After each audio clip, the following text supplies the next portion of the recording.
के चरण नमामि अम्बे। बोलिए उपदेश शुद्ध सार से ग्रंथार।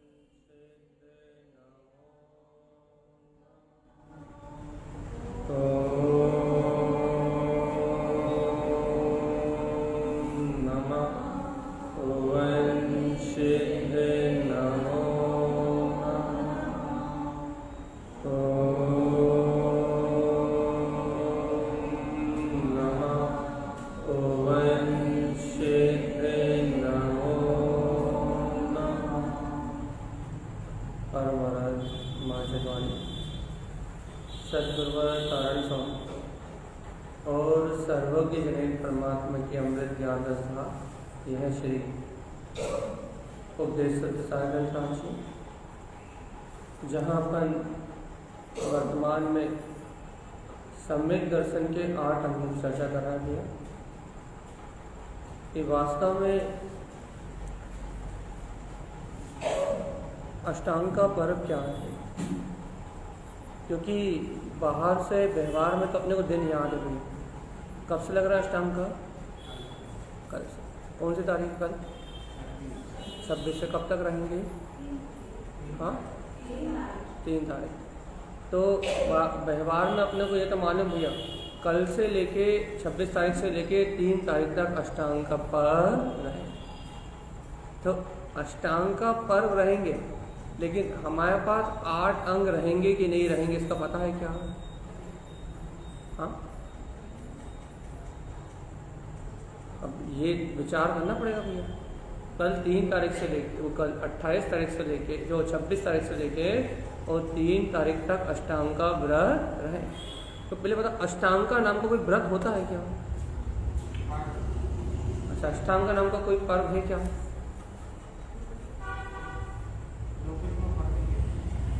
वही तो अपन कह रहे हैं, दिन भी याद है, तारीख भी याद है, बिल्कुल बराबर याद है। कल से प्रारंभ होंगे और 3 तारीख कल से हमारा हरि का त्याग होगा। अभी एक घर भोजन करने गए थे, बच्चों ने कह रहे भैया कल से मैगी पास्ता पिज्जा का त्याग रहेगा। कब तक? 8 दिन तक। और उसके बाद भैया कह रहे उसके बाद की कोई गारंटी, उसके बाद की भाई कोई गारंटी नहीं। क्यों कोई गारंटी नहीं? कि ना बस इतना ही मालूम है कि इन 8 दिनों में ये चीज नहीं खाई, इतना ही पता है। तो 8 दिन तक अष्टांगा में 8 दिन तक के लिए क्या भैया अपने को क्या पता है कि 8 दिन चैत्यालय आना है, दोनों टाइम प्रवचन सुनना है अपने को बढ़िया अच्छे से, है ना। वो भी आ गए तो बढ़िया, दोनों टाइम चैत्यालय प्रवचन सुनना है और 1 टाइम भोजन करना है, वो भी कर लिया तो नहीं तो 2 टाइम भोजन करना है, हरि का त्याग करना है और अष्टांग का पर पूरे हो गए। इतना ही पता है ना, इससे ज़्यादा कुछ पता है? इससे ज़्यादा कुछ पता है कि नहीं पता? पता बता, इससे ज़्यादा क्या पता है? जल्दी बताओ, हम अब विषय तक पहुँचे, जल्दी पहुँचे अपन। आज अपन शुरुआत कर दें, 8 अंगों की चर्चा की शुरुआत कर दें। जल्दी बताओ, किसको प्रकट करना है? कहाँ प्रकट होंगे? सम्यक दृष्टि को प्रकट होंगे। चलो भैया, अपने को ये निर्णय करना पड़ेगा कि वास्तव में ये 8 अंग किसको प्रकट होंगे कि नहीं होंगे, और ये 8 अंग हैं क्या वास्तव में। पहले तो इतना अपने को विचार करना पड़ेगा कि ये जो 8 दिन जो कल से प्रारंभ हो रहा है भैया, ये 8 दिन ये इन सम्यक दर्शन के 8 अंगों की आराधना करने के दिन, इतना तो पक्का करना पड़ेगा कि अपन इन 8 अंगों के माध्यम से अपने सम्यक दर्शन की निर्मलता करके हमेशा के लिए सम्यक दृष्टि हो जाए, हमेशा के लिए अपने स्वभाव का अपने स्वरूप का श्रद्धान करके हमेशा के लिए सम्यक दर्शन को प्राप्त कर लें। मंदिर आने लगते हैं, भगवान की वाणी सुनने लगते हैं, स्तुति पढ़ने लगते हैं, पूजा पाठ की क्रियाएं करने लगते हैं, तो अपने को ऐसा लगता है कि अपने को 8 दिन के लिए सम्यक दर्शन हो गए।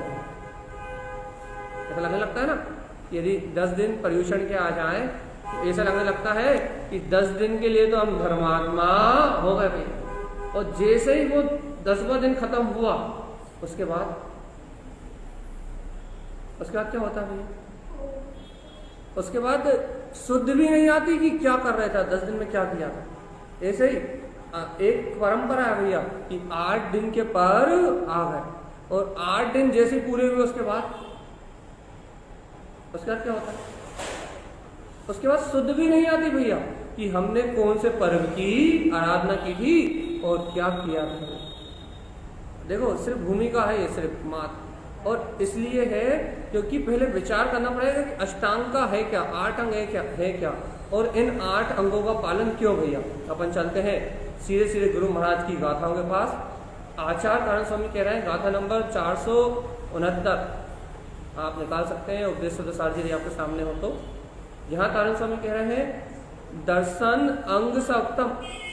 देखो भैया थोड़ा सा जैसे गुण है, लेकिन 10 मिनट बाद आपको आनंद आने लगेगा, समझ में आने लगेगा। 10 मिनट लगेंगे बस, क्योंकि 10 मिनट मुझे गाथा से निशंकित अंग तक पहुंचने में लगेंगे बस। 10 मिनट आप मिलाइए। दर्शन अंग सप्तम, तारण स्वामी सम्यक दर्शन के अंग को कह रहे हैं। देखो भैया जैसे हाथ हमने कल ही बताया, ये शरीर के 8 अंग दिख रहे हैं कि नहीं दिख रहा है बाहर, ये अपने को दिख रहा है ना। वैसे ही आचार्य श्रीमद जिन तारण स्वामी गाथा नंबर 269 में क्या कह रहा है, दर्शन अंग सा उत्तम में सम्यक दर्शन के अंग को कहता हूं भैया। अब इतनी सी बात बताओ कि कोई सा भी मत हो, कोई सा भी संप्रदाय हो, उसका मूल क्या है?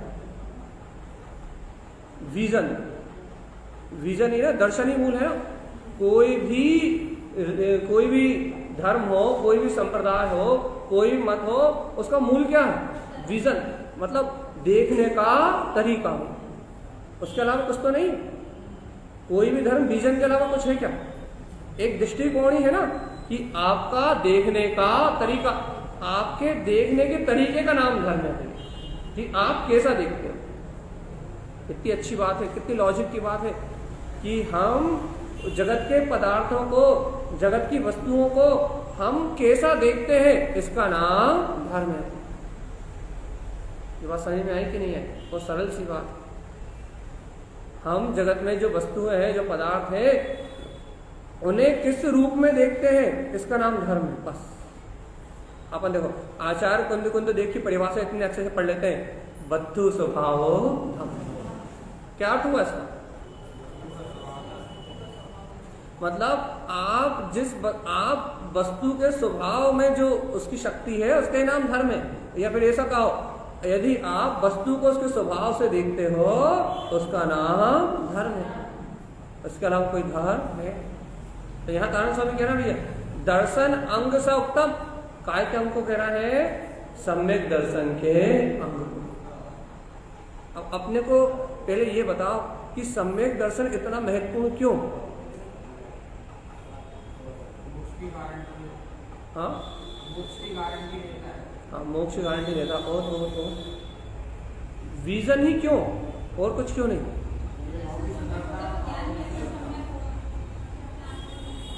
ये बात भी सही है। दर्शन सम्यक हो गया, श्रद्धान सम्यक होगा तो ज्ञान भी सम्यक होगा, और ज्ञान सम्यक होगा तो चारित्र भी सम्यक होगा। और इस भाव में भी सुखी और अनंत भाव के लिए सुखी। देखो कितने अच्छे अच्छे कारण आ रहे हैं। और तो बताओ, और कोई कारण है कि नहीं? दर्शन मतलब क्या? देखने का तरीका है ना। हाँ तो क्या कारण है भगवान जी? क्या कारण है कि वास्तव में हम देखना सीख जाएं, इसका नाम सम्यक दर्शन। अभी हम आंखों के अंधे हैं। आंखों के अंधे मतलब अभी हम वो देखते हैं जो हमें इंद्रिय विषयों से दिखाई देता है। अभी हम वो मानते हैं जो हमें अनादिकाल के संस्कारों जानने में आ रहा है, जो अनादिकाल से अपन करते आ रहे हैं। अभी तक अपन वो देखते हैं, वो जानते हैं जो संसार में दिख रहा है। जो संसार में दिख रहा है अभी तक अपन वही देखते हैं, लेकिन सम्यक दर्शन मतलब क्या है? क्या है सम्यक दर्शन? क्या है? अरे सीधी सीधी बात कहो ना। तो हम एक बहुत सरल सी परिभाषा दे रहे हैं, केवल यानी भगवान की नजरों में जैसा दिख रहा है। किसकी नजरों में? किसकी नजरों में? देखना, आप मिलान करना जरा, आपकी नजरें किसकी नजरों से मिल रही हैं? केवल यानी परमात्मा की नजरों में जो वस्तु का स्वभाव दिखाई दे रहा है, केवल यानी परमात्मा की नजरों में समस्त द्रव्यों का, समस्त गुणों का, समस्त पर्यायों का जो विजन केवल यानी परमात्मा के केवल दर्शन में है, जिस केवल दर्शन से केवल यानी परमात्मा अनंत पदार्थों को देख रहा है, वही विजन आपके पास होना चाहिए, वही दृष्टि आपके पास होना चाहिए। उसका नाम सम्यक दर्शन। समझ में आया कि नहीं आया? नहीं आया या आया? केवल यानी भगवान जिस दृष्टि से, अर्थात जिस केवल दर्शन से इस लोक के समस्त पदार्थों को देख रहे हैं, इस समस्त द्रव्यों के परिणमन को देख रहे हैं, इस त्रिलोक को जान रहे हैं भैया, जैसा विजन उनका है, जैसी दृष्टि उनकी है, वैसे ही देखना हमें आ जाए, इसका नाम क्या है?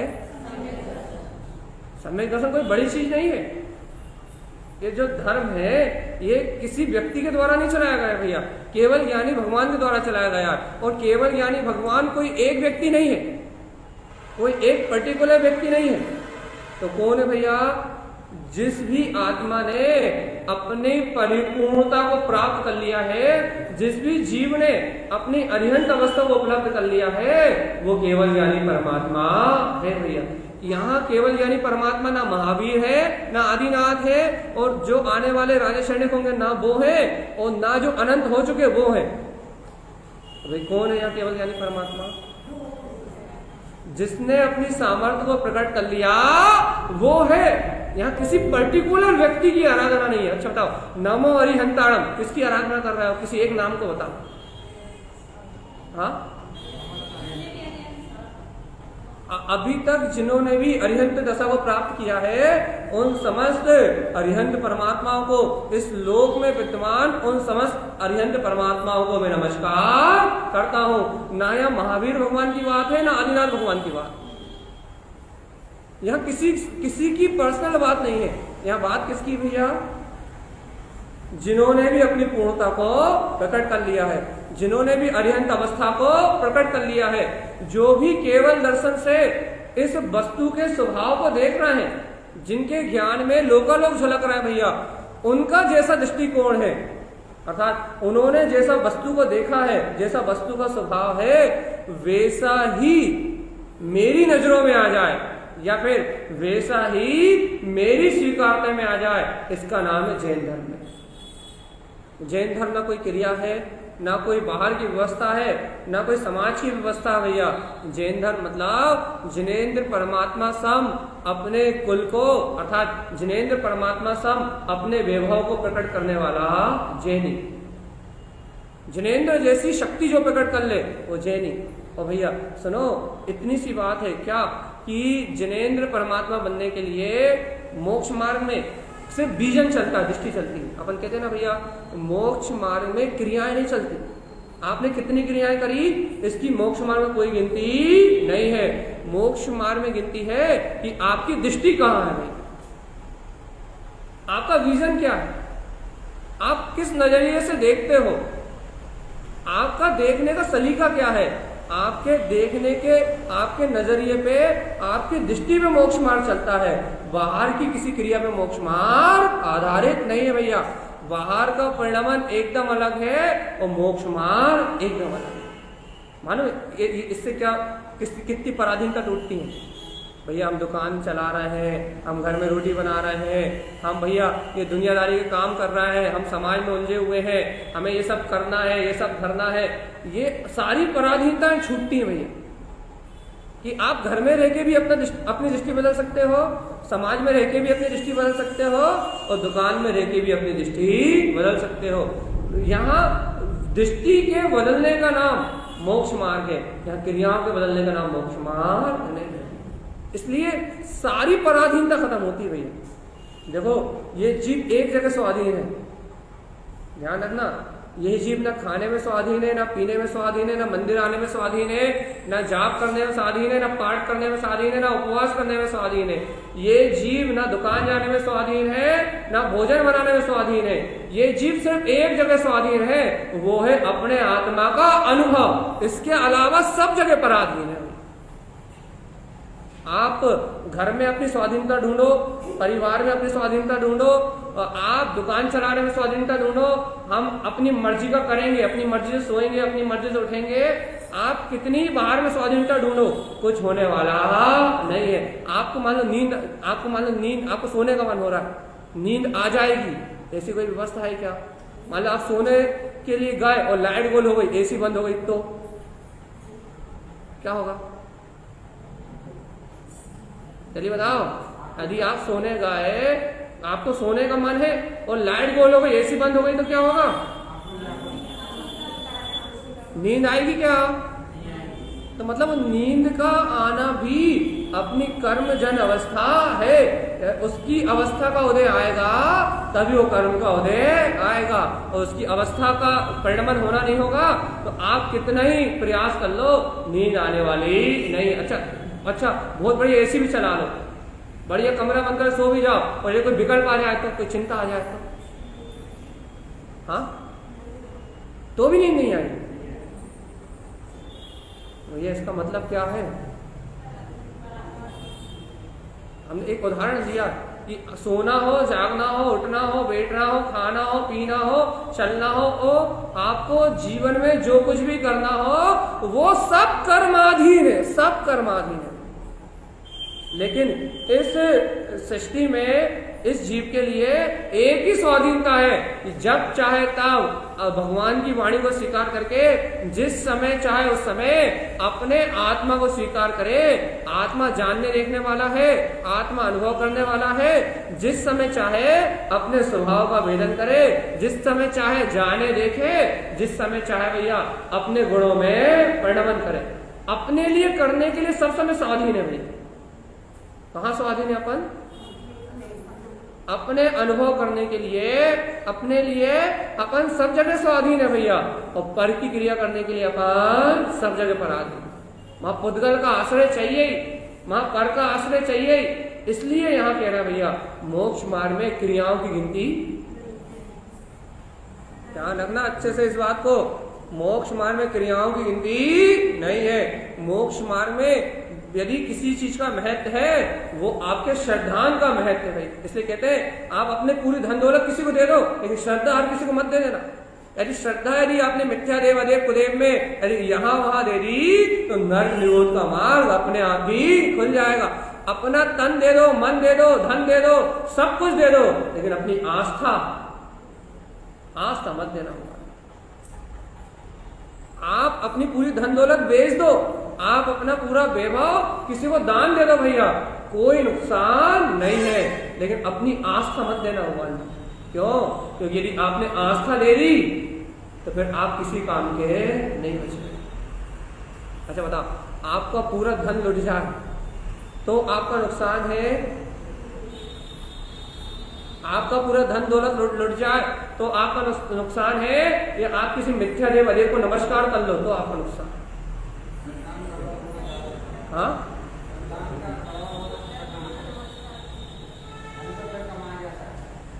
तो धन तो जाना निश्चित ही था, वो तो पाप उदय से गया है भैया, और पुण्य उदय से वापस आ जाएगा। वो तो धन का परिणमन तो अपनी कर्म की व्यवस्था से होने का काल है। जो कर्म का उदय है ना, वो धन का परिणमन कराने में पराधीन व्यवस्था है। धन का परिणमन तो पराधीन व्यवस्था है, लेकिन जीवात्मा तुम्हारा जो श्रद्धान है वो स्वाधीन है। यही तुम्हारी श्रद्धा अन्य जगह चली गई तो वो लौट के आने वाली नहीं है। धन तो पुण्य पाप के उदय से वापस आ जाएगा और चला जाएगा। सोच लो भगवान आत्मा, इसका नाम है विजन, दृष्टि। क्या कह रहा है? इसलिए मोक्ष मार्ग में काय की कीमत है भैया? पैसे की, झुंड की, भीड़ की। पक्का कर लो, क्योंकि दर्शन अंग सा उत्तम। शुरुआत कर रहे हैं भैया, काय की? दर्शन के अंगों को कहने की भैया, सम्यक दर्शन के 8 अंगों को कहने की, सम्यक दर्शन की महिमा को कहने की शुरुआत चल रही है। सम्यक दर्शन का स्वरूप कहेंगे, दर्शन के अंगों को कहेंगे, सम्यक दर्शन के 8 अंगों को कहेंगे। लेकिन भगवान जी पहले आपको दर्शन की कीमत तो पता हो। हम तो क्या कहते हैं, कहीं भी सर पटक लो, किसी की भी सुन लो, किसी की भी बात मान लो, क्या जाता है, कहीं भी चले जाओ, क्योंकि श्रद्धा की कीमत ही समझ में नहीं आती। जो मोक्ष मार्ग का मूल है, सुनो तो, जो मोक्ष मार्ग का मूल है, जिसके आधार से सम्यक ज्ञान टिका है, जिसके आधार से सम्यक चारित्र टिका है, जिसके आधार से मुक्ति टिकी है, अपने को उस सम्यक दर्शन की कोई कीमत समझ में नहीं आती भैया। कीमत समझ में आती धन की, दौलत की, इंद्रिय विषयों की, भोगों की भैया, लेकिन श्रद्धान की कीमत समझ में आती, श्रद्धान की कीमत समझ में आती। क्या जाता है सर झुकाने में, क्या जाता है मान्यता करने में, क्या जाता है कुछ भी सुन लेने में, किसी की मान लेने में क्या जाता है भैया? जिसने जो कहा वो मान लो, मानने में क्या जाता है? काय की कीमत समझ में नहीं आती भैया। अपनी मान्यता, अपनी श्रद्धा की, कि अपनी ये श्रद्धा, अपनी ये मान्यता कहो तो अपने को मुक्ति करा दे, और अपनी यदि श्रद्धा सम्यक ना हो, अपनी यदि मान्यता सम्यक ना हो, तो ये अपने को मान्यता नर्क और निगोद में ले जा भैया। 2-2 रुपए बचाते हो, श्रद्धा को बचाते हो, बताओ जल्दी, 2-2 रुपए बचाते हो, 10-10 रुपए बचाते हो भैया, 5-5 रुपए का संरक्षण करते हो, लेकिन कभी अपनी श्रद्धा को बचाते हो, अपनी आस्था को बचाते हो? आत्मा का गुण है श्रद्धान, और इस श्रद्धान से प्रकट होता है ज्ञान, और इस ज्ञान से प्रकट होता है आचरण, चारित्र। आप 1-1 रुपए का संरक्षण करते हो, लेकिन कभी अपनी श्रद्धा का संरक्षण करते हो, अपनी विजन, अपने दृष्टिकोण को बचाते हो? देखो भैया, जो मूल धन है चैतन्य धन, जो मूल धन है ज्ञायक धन, उसे लुटा रहे हो, आस्था को लुटा रहे हो, अन्य कहीं अन्य मत में भेज रहा है भैया, अन्य जगह आस्था लुटती जा रही है, और भैया मूल धन लुट रहा है, और काय को बचा रहे हो? जड़ धन को बचा रहे हो, जो पुण्य की वजह से प्राप्त हुआ ना, जो पाप की वजह से नियम से छूटेगा, उस जड़ वैभव को बचा रहे हो, और जो चैतन्य का वैभव है उसे क्या कर रहे हो? कुछ तो हम वहां पढ़े बताएं क्या भैया? हाँ पढ़े क्या?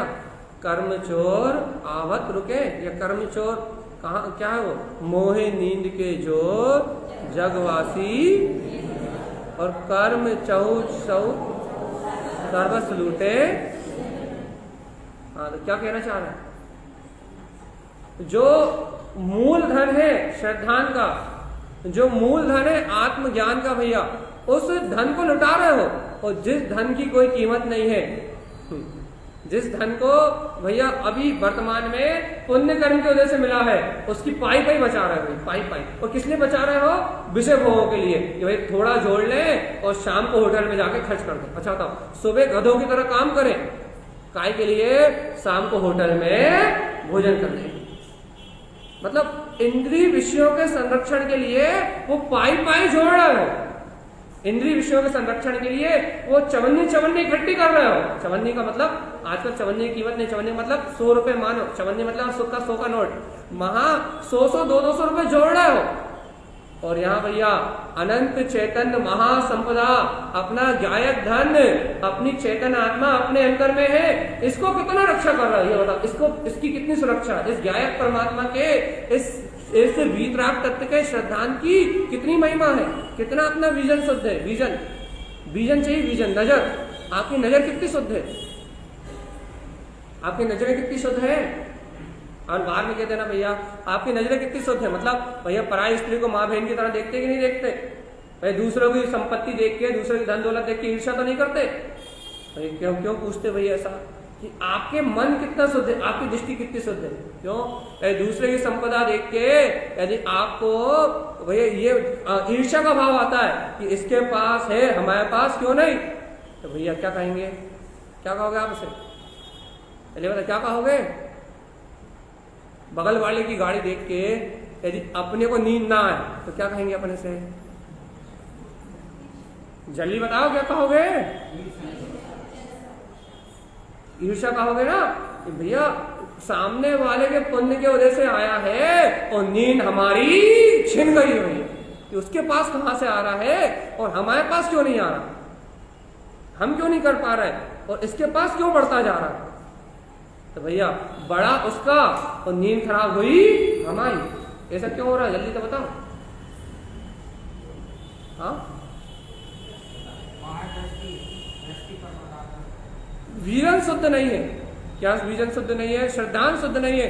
यदि श्रद्धान शुद्ध होता कि पुण्य के वजह से आता है और पाप के वजह से जाता है, और ये भौतिक संपदा तो हाथ का मेल है, देखते ही देखते मिला जाएगी। नहीं भगवान जी, ये कितना ही बड़ा करोड़पति क्यों ना हो, लेकिन अपनी चैतन्य संपदा से हीन है, तो इससे बड़ा दरिद्र इस दुनिया में कोई दूसरा है ही नहीं भैया। और मैं कितना ही धनहीन क्यों ना हो, लेकिन मुझे अपनी चेतन संपदा का बोध है। और भगवान जी, मेरा भविष्य तत्व तो जिनेंद्र सम है, केवल ज्ञान की निधि मेरी अपनी है भैया। मुझसे बड़ा धनाढ़ इस 3 लोक में और कोई है क्या? जिसे अपने गुणों की पहचान है, जो अपनी चेतन संपदा को जानता है, उससे ज्यादा धन इस 3 लोगों में कोई है क्या? उससे ज्यादा धन किसी के पास है क्या भैया? संसारियों का धन तो 2 दिन 4 दिन में भुला जाएगा, लेकिन जिसने अपनी अनंत ज्ञायक निधि को पहचान लिया है, उसका चेतन धन 3 काल में भी लुटने वाला नहीं है कि नहीं विश्वास? इसका नाम है भैया दर्शन अंगम सा उत्तम। कि आचार्य स्वामी दर्शन के अंग को कहते हैं कि दर्शन इतना महत्वपूर्ण है कि यदि आपका दर्शन शुद्ध है तो आपके अंदर में विकार जन्म नहीं ले सकते भैया। यदि आपकी श्रद्धा सम्यक है तो आपके अंदर में ईर्ष्या, मायाचारी, छल, कपट, अत्याचार और एक दूसरे के प्रति बेमानुसता, जो कलह, संसार, घर को नर्क बनाने जैसा जो माहौल होता है, ये सारे विकार तब उत्पन्न होते हैं जब अपना विजन अशुद्ध होता है, जब अपन सत्य का श्रद्धान नहीं कर पाते, जब अपन सत्य को देख नहीं पाते, जब अपन सत्य को समझ नहीं पाते, तो एक दूसरे पर दोषारोपण करते हैं, एक दूसरे की भैया निंदा चुगली बुराई में लगे रहते हैं, एक दूसरे की संपदा को हड़पना चाहते हैं। कोई किसी को अपना, कोई किसी का अच्छा होते नहीं देखता भाई, देखने नहीं चाहता। क्यों? कारण क्या है? कारण क्या है? बस नजरों में अशुद्धता, भगवान की वाणी स्वीकार नहीं हो रही, वीतराग घर में स्वीकार नहीं हो रहा, श्रद्धान मलिन होने से विकार अपने आप ही उत्पन्न हो रहा है। अच्छा बताओ, आपके मन में विकार उत्पन्न हो रहा है, सामने वाले का क्या बिगड़ रहा है? आपके बुरा सोचने से सामने वाला कुछ नहीं होता, आपके ईर्ष्या परिणाम से सामने वाला कुछ नहीं होता, आपके राग द्वेष कलह के परिणाम से सामने वाला कुछ नहीं होता। दिन रात चिंता में पड़ते रहते हो, इससे घर वालों का अच्छा होता है कि नहीं होता? हाँ, आप दिन रात शल्य में, चिंता में, आकुलता में पड़ते रहते हो, घी धू धू करके जलते रहते हो, इससे घर वालों को कितना हित होता है? कुछ नहीं होता। या तो अब हम यहां से चले जाए उठ के, या आप लोग चले जाओ, या तो हम चले जाए उठ के, या आप लोग चले जाओ। हमेशा क्यों बोला बताओ?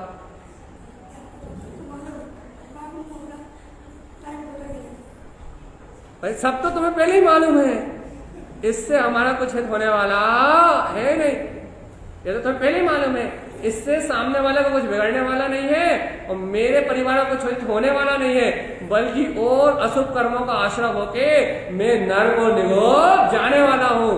मेरी तो दुर्गति होनी भैया। जब आपको पहले ही मालूम है तो हम क्या बताएं?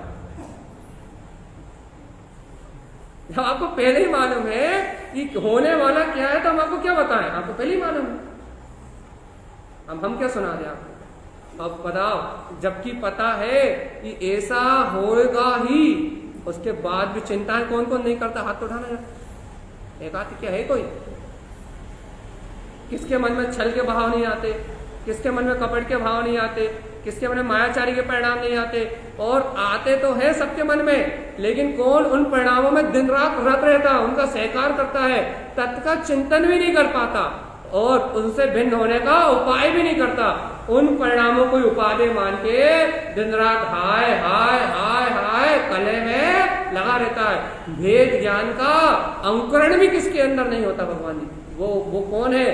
जिसका बीजन शुद्ध नहीं है। बीजन शुद्ध होता तो हर कदम पे याद आती है ये सही है और ये गलत, ये शुद्ध है और ये अशुद्ध, ये मेरे हित में है और ये मेरे अहित में। यदि बीजन शुद्ध होता तो हर कदम शुद्ध होता। हर कदम शुद्ध कैसे होता? बाहर की क्रिया में तो शुद्ध नहीं होता, लेकिन अंतर के अभिप्राय में शुद्ध होता। याद रखना, बाहर चारित्र मोहिनी के उदय के कारण बाहर के परिणमन में आपका कदम शुद्ध नहीं होगा, लेकिन अंतर के अभिप्राय में, आपके निर्णय में आपका हर एक कदम शुद्ध होगा। आपके अभिप्राय में आपके कदम शुद्ध होने लगे, अर्थात आप दृष्टि के मार्ग से आगे बढ़ने लगो। इसका नाम मोक्ष मार्ग है भैया, इसका नाम सम्यक दर्शन है। कि दृष्टि के आश्रय से आगे बढ़ने का नाम मोक्ष मार्ग है।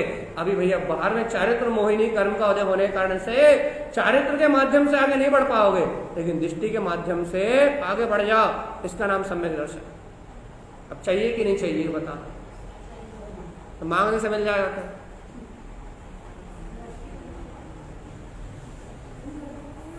दो बात भाई, चाहिए मांगने से मिलेगा क्या?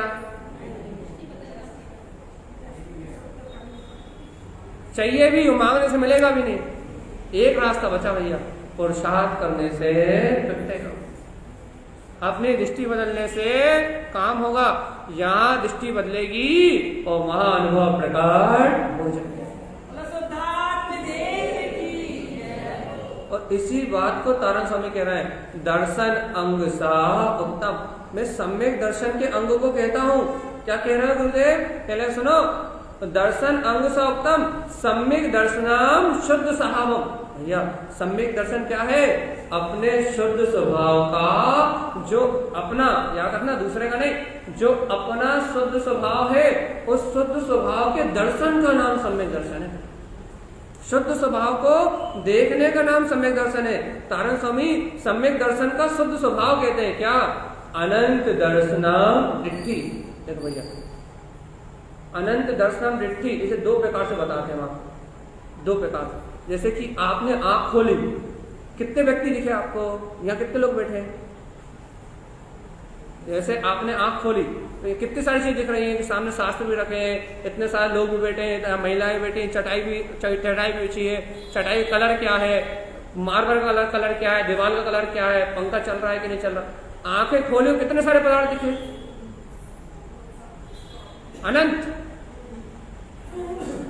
अनंत ही दिखते हैं। आंख खुली और ये एक एक आकाश का प्रदेश, इतने सारे पुद्गल परमाणु, स्कंद रूप जो दीवार दिख रही है ना, इसमें अनंत स्कंद है, अनंत परमाणु है। तो आंखें खुली हो कितना दिखता है? अनंत। ग्रहण कितना करते हो? लेकिन जल्दी बताओ। आंखें खुलती है तो ऐसे, आंखें खुलती है 100 लोग दिखते हैं। आंखें खुली और 100 लोग दिखे, निर्णय कितने करते हो? एक दो का। ये माता है, ये पिता है, भाई है, दीदी है, चाचा है, पापा है, काका। एक समय में उपयोग में एक का ही निर्णय करते हो ना, एक बार में एक का निर्णय करते हो।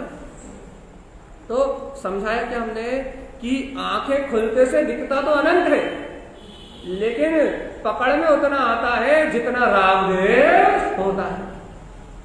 बात समझ में आई कि नहीं आई? क्या बात समझ में आई? जल्दी बोलो, रिपीट करो, हम आगे कुछ बोले। बस आंखें खोलते से ही दिखता तो अनंत है। आंखें खोलते से ही पदार्थ तो अनंत दिखते हैं भैया, लाल भी, काला भी, पीला भी, हरा भी। भाई मानो 100 प्रकार के कलर रखे हैं भैया, साथ ही होते हैं, लेकिन हम 100 मतलब आजकल मिला जुला के बन जाते हैं ना, 100 प्रकार के कलर रखे हैं। और आपको जो पसंद होगा, आपका आकर्षण सिर्फ उस पर ही जाएगा, बाकी सब गुण हो जाएंगे। ऐसा क्यों? बीजन राग, आपका जो राग है, आपकी जो रुचि है, आपकी रुचि आपको उसी वस्तु में केंद्रित करती है जो आपको आकर्षित कर रही है। जिससे आपको राग है, आप उसी वस्तु पे जाके रुकते हो और बाकी सबको गौण कर देते हो। पक्का ना? अब देखो तारण स्वामी कह रहा है कि ये दृष्टि क्या करती है, अनंत पदार्थ को ग्रहण करती है, अनंत पदार्थों को देखती है, ध्यान रखना।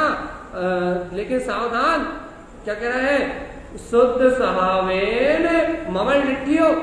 देखो भैया, केवल ज्ञानी की दृष्टि में अनंत पदार्थ झलकते हैं, केवल ज्ञानी के दर्शन में अनंत अनंत पदार्थ झलक रहे हैं। लेकिन सुनो तो तारण स्वामी क्या कह रहा है, अनंत दर्शनम दृष्टि, अनंत दर्शन की दृष्टि से देखो। क्या देखो, शुद्ध स्वभावेन ममल दृष्टि हो, कि हे भव्य आत्मा तुम शुद्ध स्वभावी हो, ऐसे ममल स्वभाव की दृष्टि से देखो। मतलब भैया आंख खुलने से अनंत पदार्थ तो दिखेंगे, लेकिन यदि तुम्हारा श्रद्धान सम्यक है कि इन पर पदार्थों में मेरा कुछ भी नहीं है, सावधान, यदि तुम्हारा विजन क्लियर है कि इन पर पदार्थों का कर्ता धर्ता भोक्ता मैं नहीं हूं, ये पर पदार्थ मेरी चेतना से भिन्न है, तो ये अनंत पदार्थ दिखते हुए भी क्या दिखाई देगा, ममल स्वभावेन, जो अपना शुद्ध स्वभाव लिया वो अपनी दृष्टि में दिखाई देगा। देखो ये बात तो सिद्ध हुई कि नहीं हुई, कि जिस चीज की रुचि होती है दिखाई वो 1000 लोग निकल रहे हो, लेकिन उसमें तुम्हारी बहन हो तो 1000 याद रहेंगे कि नहीं रहेंगे? याद कौन रहेगा? जो बहन, बाकी सब गॉड। ये विजन का कमाल है, ये दृष्टि का कमाल है। दिखते तो बहुत है ऐसे ही भैया, जीव के सामने से, सावधान, जीव ने अनंत कर्मों को बांधा है तो जीव के सामने से पर्याय तो बहुत सारी निकलती है भैया। अनंत कर्म बांधे हैं तो कितनी पर्याय निकल रही है, अनंत पर्याय निकल रही है। पर्याय तो अनंत हर समय निकल रही है, लेकिन भगवान आत्मा जीव पकड़ता उन पर्यायों को है जिनमें उसका मोह और राग रहता भैया, और जिसमें उसकी मान्यता रहती है, जिसको वो अपना मानता है, उन पर्यायों को पकड़ता है। और जहां उसका अपनत्व नहीं है, जहां उसे मतलब नहीं है, उनसे कुछ लेना देना नहीं है। अब इस बात को अंतर में हटा लो भैया।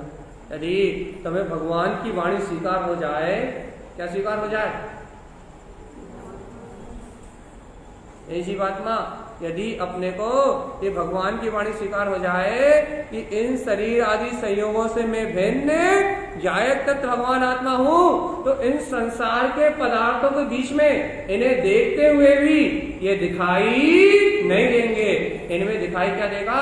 वो जीवात्मा, मैं सिद्ध तू सिद्ध और सर्व सिद्ध भैया। जैसा मैं जीव सिद्ध के समान हूं, वैसे ये सभी जीव सिद्ध के समान है। कोई राग देश करने का निमित्त नहीं। इतने में संसार खत्म होता है, ओनली विजन, दृष्टि पे। काय पे वो संसार खत्म? सिर्फ श्रद्धान पे, सिर्फ दृष्टि से संसार का अंत हो जाता है, सिर्फ दृष्टि से। यदि आपकी दृष्टि में समीचीनपना है, यदि आपकी दृष्टि में सम्यक्तपना है, तो मात्र दृष्टि से संसार नष्ट हो जाता है। लेकिन अपन इस मूल को न स्वीकार करके, भैया हमारे तो भाव बदल ही नहीं रहा है, हमारी तो क्रिया बदल ही नहीं रही, हमारे तो संयोग जैसे के तैसे ही है। अपन हमेशा परिणमन की ओर जोर दे रहा है, पर्याय को, परिणमन को बदलना चाह रहे हैं, लेकिन दृष्टि को बदलने का प्रसार नहीं कर रहा है। पाप से पुण्य में तो आना चाहते हैं, लेकिन भैया पाप पुण्य से परे अपने स्वभाव में आना नहीं चाहते। भैया पुण्य को छोड़ के, पाप को छोड़ के पुण्य करने के लिए मंदिर तो आना चाहते हैं, लेकिन पुण्य छोड़ के अपने आत्मा में जाना नहीं चाहते। पाप छोड़ के पुण्य करने तो आना चाहते हैं, पाप की क्रिया छोड़ के पुण्य की क्रिया तो करना चाहते हैं, लेकिन पुण्य को छोड़ के अपने त्रिकाली स्वभाव को ग्रहण करना नहीं चाहते। और भैया जब तक अपने आत्मा को ग्रहण करने की चाहत नहीं होगी, जब तक सम्यक दर्शन का अंग समझ में आने वाला नहीं है। क्योंकि विजन है, और जैन धर्म यही विजन देता है भैया। क्या विजन देता है? ये पुण्य पाप दोनों संसार का कारण है, और पुण्य पाप से परे जो तेरा जायक स्वभाव है, ये मुक्ति का कारण है। ये इस विजन का नाम है जैन धर्म। कि तू जगत का कर्ता धर्ता नहीं, तो जिनेंद्र समान वीतराग प्रभु परमात्मा है। कह रहा है जैसे सिद्ध है जो निगोद में सो ही मुझ में और सो ही मोक्ष मजा। जो सिद्धों में वैभव है वो वैभव तेरे अंतर में है।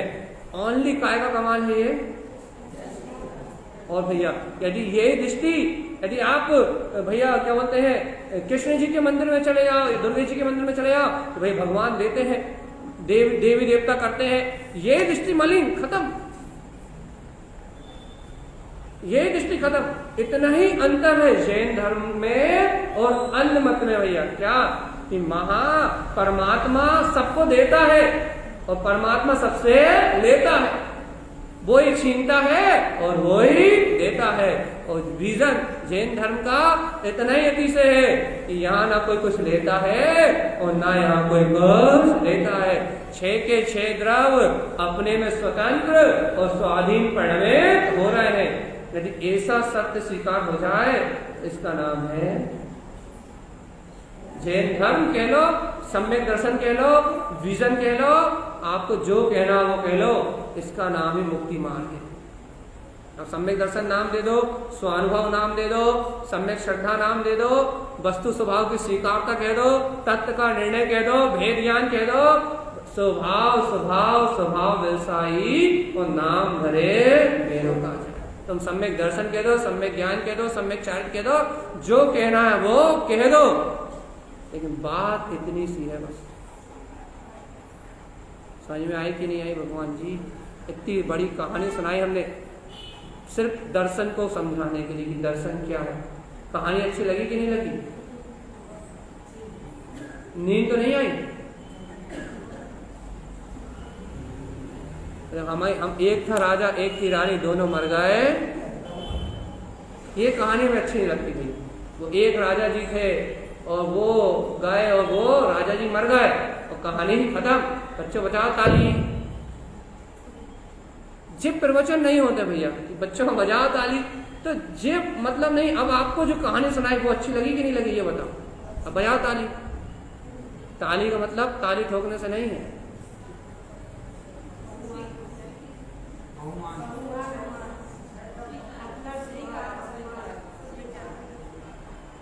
आपको पकड़ में आई कि नहीं आई कि मात्र अपने घर में रहते हुए, संयोगों में रहते हुए यदि मात्र अपना दृष्टिकोण बदल जाए तो होने वाला परिणाम अपने में हो रहा है और मेरा गायक भाव मुझ में विलस रहा है। सुखी रहने वाला अपने में सुखी रह रहा है और कर्मों का होने वाला परिणाम कर्मों में चल रहा है। यहाँ कर्मों का और जीव का कुछ लेना देना है ही नहीं, कोई हिसाब किताब ही नहीं है। आत्मा का और कर्मों का कोई हिसाब किताब ही नहीं। हिसाब किताब तो अज्ञानियों के साथ है। अज्ञानियों को अनंत काल तक संसार में रहना है, जिनकी दृष्टि अशुद्ध है उन जीवों को अनंत काल तक संसार में रहना है और कर्मों से हिसाब से किताब पूरा करना है भैया। लेकिन आत्मज्ञानी जीव का, सम्यक दृष्टि जीव का कर्मों से कोई हिसाब किताब है ही नहीं। कर्म अपने में चल रहे हैं और वो अपने में परिणमित हो रहा है, कर्मों से उसका कोई लेना देना। हाँ पता भैया? हाँ, संसारी जीवों के लिए तो एक एक पाई चुकानी पड़ेगी। जैसा कहते ना भैया, भाई इस जन्म में तुमने कर्जा लिया है, तो एक व्यापारी की कहानी सुनी होगी, कहानी सुनाया था। एक व्यापारी था भैया, वो सबको कर्जा देता था, तो वो सबसे पूछता था क्या कि इस जन्म में दोगे अगले जन्म में दोगे, सबसे यही पूछता था भैया, कब दोगे, इस जन्म में दोगे अगले जन्म में। तो लोग उससे कर्जा लेते थे भैया, लेकिन सब लौटा लेते थे कि भैया हम अगले जन्म में नहीं देना। लेकिन एक भैया बाहर गांव का आदमी आया, उसने कहा ये तो अच्छा मूर्ख है भैया। उसने तो उससे कहा मैं तो अगले जन्म में दूंगा भैया। कहला कितना चाहिए ले जाओ। कहलेगा उसने ले लिया भैया कर्जा। उसने कहा अच्छा मूर्ख है भैया, लेकिन वो वहीं से जा रहा था। तो कहलेगा भैया ये इसके यहाँ नौकर काम कर रहा है, उसके यहाँ एक घड़ा बंधा हुआ है, उसके यहाँ एक घोड़ा है जिससे वो ढो रहा है, सारे काम ढो रहा है, सारे काम कर रहा है। तो उसने गांव वाले से पूछा भैया ये क्या है? कहले भैया गधा, इसके यहाँ इसके पूर्व भाव का कर्जा लेके आया था, तो ये गधा बन के इसका काम कर रहा है। पूर्व भाव का कर्जा लेके आया था, इसके यहाँ बेल बन के काम कर रहा है। कहला और जो पहले कर्जा लेके आया था वो इसके यहाँ नौकर बन के काम कर रहा है। तो भैया 4 दिन में कर्जा उसने लाके वापस कर दिया। कहला नहीं भाई इसी भाव में ले लो। कहला नहीं ले रहा मैं, तो तुम तो अगले भाव में देने वाले थे। कहला नहीं नहीं नहीं भैया भैया भैया मैं तो अगले भाव में नहीं, इसी भाव में ले लो तुम तो। हाँ ये कच्चे समझ में आई? क्या कहीं का समझ में आई?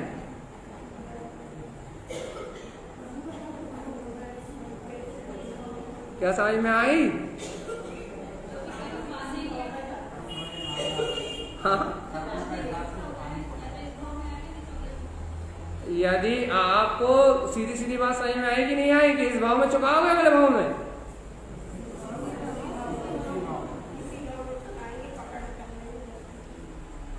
भगवान आत्मा ध्यान रखना, अज्ञानी जीव को तो यहाँ कर्मों का हिसाब चुकाना ही है, या इस भाव में चुका या अगले भाव में। यहाँ कर्म किसी को छोड़ने वाले नहीं है, लेकिन सम्यक दृष्टि का हिसाब किताब नील, जीरो।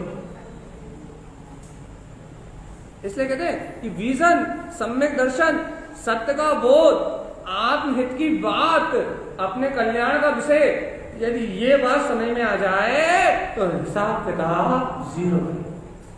यदि आपको अपनी बैलेंस शीट जीरो करनी है, कर्मों के हिसाब किताब से मुक्त होना है भैया, तो सम्यक दर्शन को अंगीकार करना। और 8 अंगों की चर्चा कल से प्रारंभ होनी भैया। कल भी भूमिका जमाई थी अपन ने, आज भी भूमिका जमाएंगे। कल भूमिका में ये निर्णय कराया था भैया कि सत्य क्या है, प्राप्त क्या करना है, और आज विजन, दर्शन की महिमा को कहा है भैया। दर्शन को समझाया।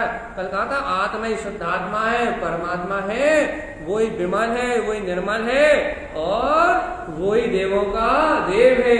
ऐसे देवों के देव को मेरा, कल से आज तक भूल गए क्या? आद्यम अनादि शुद्धम, भूल गए कि नहीं भूले? कि मैं आत्मा तो आदि अनादि से शुद्ध हूं। ये अनादि से कैसे शुद्ध हो? अभी तो कर्मबल सहित हो। हाँ,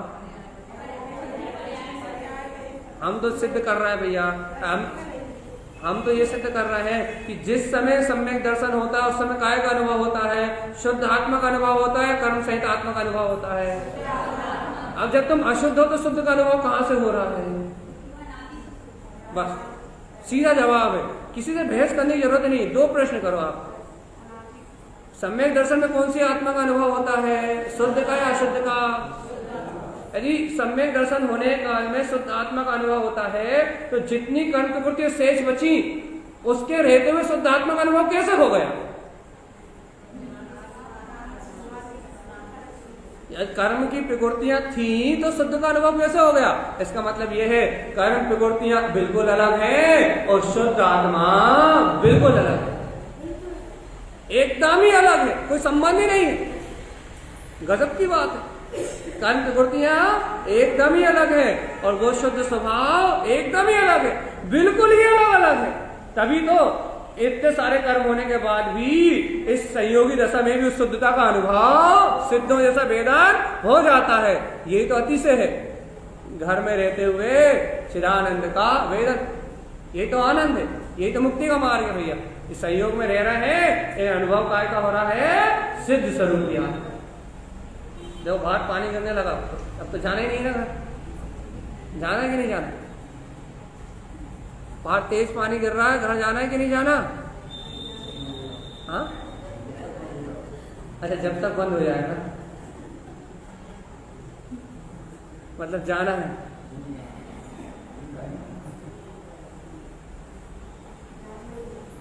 घर में ही है, निज घर में है तो है भैया, वो मानता है। वो तो जिसने जहां जो मान लिया वो है, मान लिया तो भैया घर, और नहीं माना तो कुछ नहीं। इसलिए तो टाइम तो होने वाला 10 मिनट है वैसे इस घड़ी में। तो यहाँ अपनी क्या बात चल रही थी भैया? दर्शन अंग सा उत्तम, कि वास्तव में दर्शन की विशेषता क्या है भैया, वास्तव में दृष्टि का क्या महत्व है।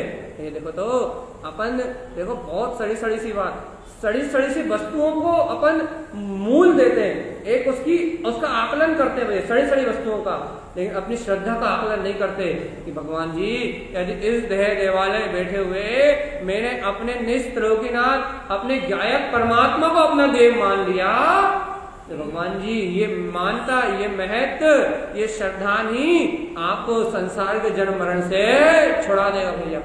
मात्र आपकी दृष्टि, ऐसी बात में सुन तो लो, मात्र आपका श्रद्धान आपको संसार के बंधन से छुड़ा देगा।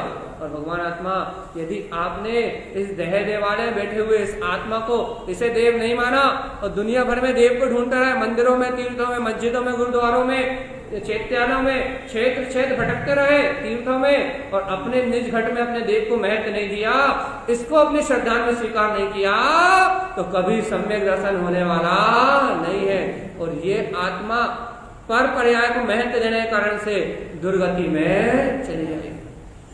सिर्फ काय की महिमा है, दृष्टि की, एक फूटी कोड़ी खर्च नहीं होना है। मंदिर आओगे तो 10 रुपए तो गुल्लक में डालने पड़ेंगे। क्या डालने पड़ेंगे भैया? बचपन से सिखाया है कि चैत्यालय आओ तो कुछ ना कुछ दान करो, दान करने से पुण्य बढ़ता है, और पुण्य बढ़ता है तो धन दौलत घटती नहीं है, आगे से दरवाजे जाती है और पीछे के दरवाजे से आ जाती है। सिखाया है ना आपने को, बचपन से तो सिखाया कि जितना दान दोगे उतना बढ़ेगा, कम कुछ होता नहीं, इसलिए दान देने में कोई दिक्कत होती नहीं है भैया। संस्कार है ना, दान देने में कोई दिक्कत नहीं होती। पता है कि आगे के हाथ से दो और पीछे के हाथ से वापस आए, आज नहीं तो कल आए। ये तो एफडी है, ये बैंक वाली एफडी तो इस भाव में काम आएगी, लेकिन पुण्य वाली एफडी तो 2-4 भाव का काम आ सकती है भैया। इस बैंक वाली एफडी का भरोसा कितना है? आप मर जाओगे तो आपको बच्चों को मिलेगी, आपको मिलेगी क्या? ऐसा तो नहीं आप अगले जन्म में ट्रांसफर हो जाए, ऐसा तो नहीं। तो बैंक वाली एफडी का तो निश्चित है कि आप मरोगे तो आपके बच्चों को मिलेगी, आपको मिल सकती नहीं है भैया। लेकिन ये पुण्य वाली एफडी तो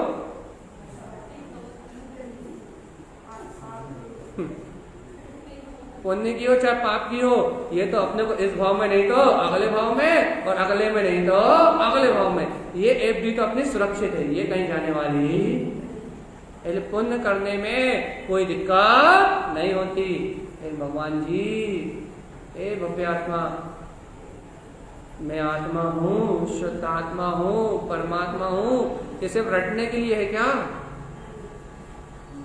मैं आत्मा शुद्ध आत्मा हूँ, परमात्मा हूँ, ये सिर्फ रटने के लिए है क्या? बस ये रटते रहो, ये आत्मा, ये शुद्ध आत्मा, ये परमात्मा, सिर्फ रटते रहो। रटने के लिए है क्या? काय के लिए? भगवान आत्मा, जब तक सावधान, जब तक अपन सुनो, जब तक अपन जो सुन रहे हैं उसको अपन गहरी निष्ठा से स्वीकार नहीं करेंगे भैया, अपन अपने अंतर में बहुमान नहीं जगाएंगे। क्या क्या बहुमान? क्या बहुमान?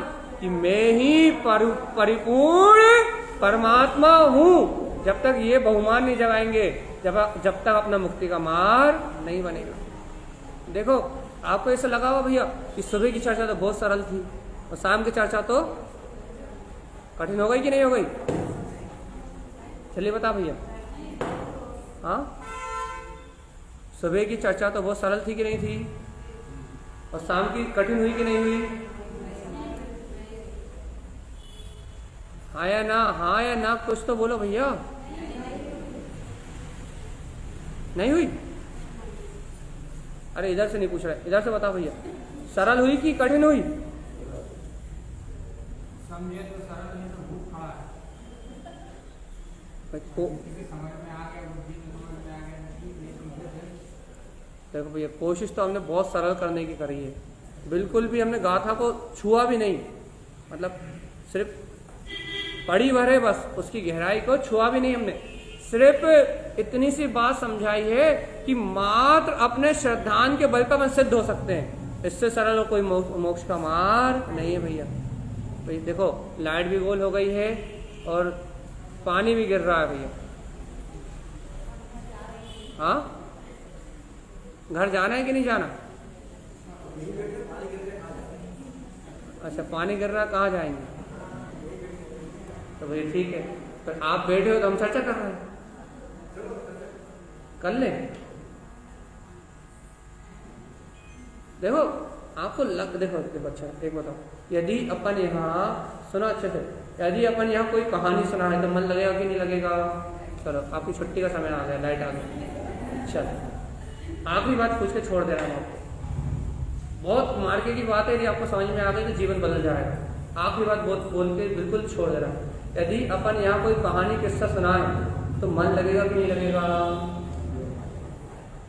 लगेगा कि नहीं लगेगा? और अपन ने यहाँ जिनेन्द्र भगवान की बात सुनी, मन लगा कि नहीं लगा? अंदर ही क्या हुआ? यदि कहानी और किस्से में भी मन लगा, आपने महावीर का मन लगेगा, और यहाँ भगवान की बात सुन के भी कहा मन लगा, तो फिर अंतर क्या हुआ? हाँ, उस तरफ वालों के लिए क्या कह रही सुन रहा? कहानी के लिए मन लगा इस तरफ वालों के लिए, और तत्व चर्चा के लिए मन लगा इस तरफ वालों के लिए। अंशुमा भाभी कह रही है